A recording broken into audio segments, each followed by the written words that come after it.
वही होता है जहाँ अब अरविंद केजरीवाल पहुंचे हैं, जहाँ मनीष सिसोदिया पहुंचे हैं, सत्येंद्र जैन पहुंचे हैं, जहाँ हेमंत सोरेन पहुंचे हैं। वैसे लोगों के लिए जगह वहीं पर होता है।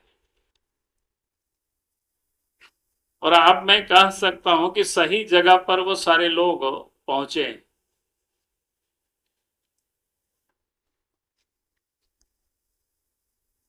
तो ये लोकतंत्र के नाम पर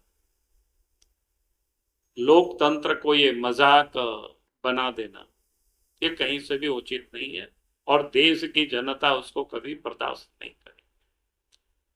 आप तो देश के प्रधानमंत्री नरेंद्र मोदी जी के नेतृत्व में मोदी जी ने साफ साफ कहा है कि जिन लोगों की ने जनता की गाढ़ी कमाई का पैसा को लूटा है या सत्ता में पहुंच करके जिन लोगों ने गड़बड़ किया है कि उनसे पाए पाए उसको वसूल किया जाए। और उस वसूली के अभियान में पिछले 10 वर्षों में इस देश के अंदर में 1 लाख करोड़ से भी अधिक की संपत्ति जब्त की जा चुकी।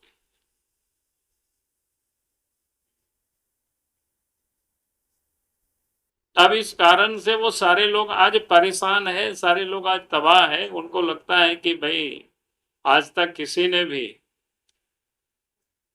ये जो रसूखदार लोग हैं,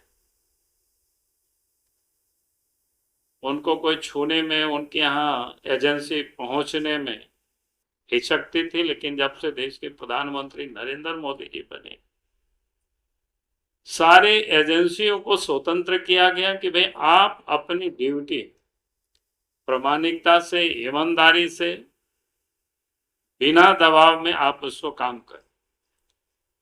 और जब से ये काम कर रहे हैं एजेंसी, चाहे ईडी हो, चाहे सीबीआई हो, चाहे इनकम टैक्स वाले हो, उस दिन से एनडीए अलायंस के जो नेता हैं सब लोग परेशान हैं, सब लोग बिल बिला रहे हैं।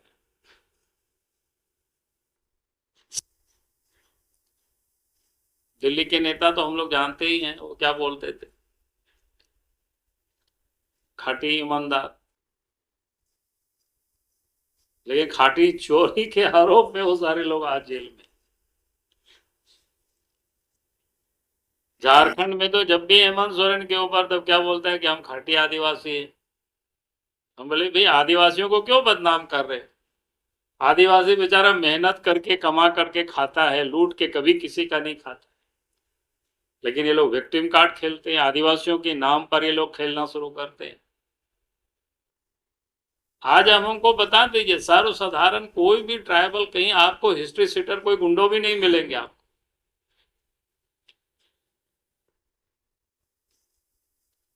तो ये जो लुटेरों के संग मिल करके झारखंड को लूटना और फिर विक्टिम कार्ड खेलना आदिवासी के नाम पर, भाई आप चलेगा नहीं। 50 मामले दर्ज है। हत्या, आग मर्डर, सजा जाता है, तो सजा हो गई है। उन चारों को अगर जोड़ ले तो अवधि 2 साल से अधिक हो रहे हैं। तो क्या ऐसे आदमी को बीते में देखिए, पहली बात तो मैं कहूंगे राय जी एक विद्वान आदमी है। केस तो कोई भी जब विधायक होते हैं या मजबूत आदमी होते हैं, जैसे मैंने कहा कि मैंने ही संकल्प यात्रा में हम निकले और हेमंत सोरेन की लूट की कहानी को हम जनता के बीच बताने लगे तो मेरे ऊपर ही आधा दर्जन उन्होंने केस ठोक दिया। तो अब क्या कि हम एकदम अपराधी हो गए क्या? नहीं नहीं, मैं वही बात तो मैं कह रहा हूँ यार, केस है उनके ऊपर, लेकिन उसका मामला कोर्ट देख रही है, उसके राय जी तो कोई जज नहीं है ना। अरे सजा दिया है, किसी में भी अगर 2 साल से अधिक सजा होती तब तो फिर चुनाव लड़ने के काबिल ही नहीं होते, फिर प्रश्न कहाँ उठता। तो ये राय जी अच्छी तरह से जानते हैं इस बात को।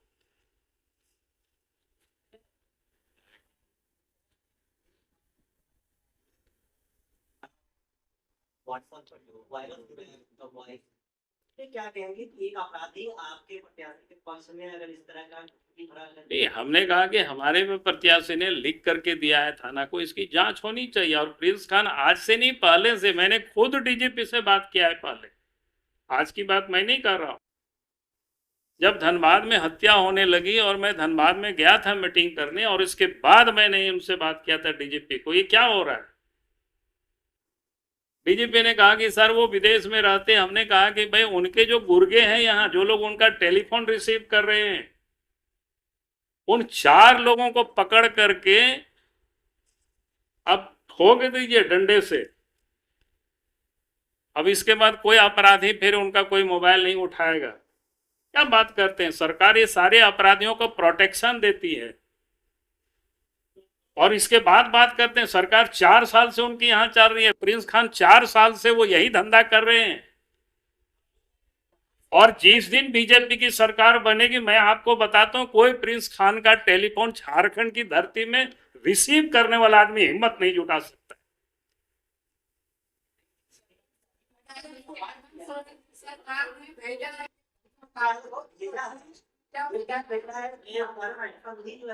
ये वही के साथ में है, वहां से कितनी केंद्र सरकार पकड़ करके ले आती है।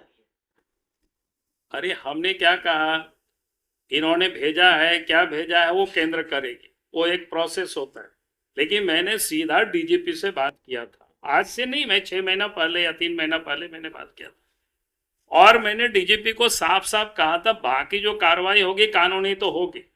आखिर कोई तो कोई ऑपरेट कर रहा है जो उनका टेलीफोन यहाँ रिसीव कर रहा है, पैसा वसूल कर रहा है, उनको आप चिन्हित करिए ना, और 4 लोगों को ठिकाने लगा दीजिए, यथा जगह उनको भेज दीजिए। इसके बाद किसी की मजाल नहीं होगी कि अपराधियों का उठा लेके टेलीफोन। दुल्लू महतो क्या है, एक विधायक है हमारे, और आज प्रत्याशी है बीजेपी के।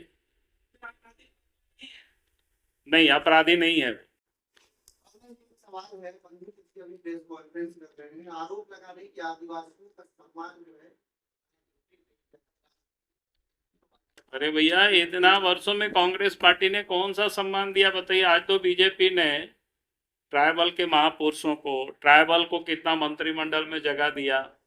15 नवंबर को जनजाति गौरव दिवस